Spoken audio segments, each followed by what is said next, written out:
সম্প্রতি নিজের শান্তি পরিষদ বা বোর্ড অব পিস গঠনের ঘোষণা দিয়েছেন যুক্তরাষ্ট্র প্রেসিডেন্ট ডোনাল্ড ট্রাম্প। এমন পরিকল্পনার ঘোষণার পরপরই ট্রাম্প বিভিন্ন দেশকে আমন্ত্রণ জানিয়েছেন এটিতে যোগ দিতে।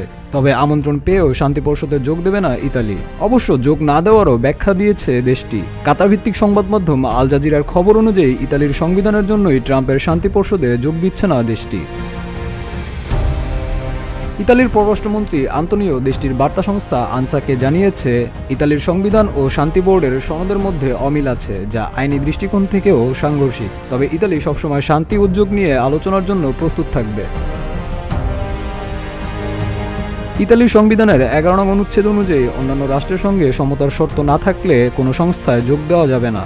অবশ্য কেবল ইতালি নয়, ট্রাম্পের শান্তি পরিষদে যোগ দেয়নি ফ্রান্স, জার্মানি ও যুক্তরাজ্য সহ ইউরোপের আরও কয়েকটি দেশ।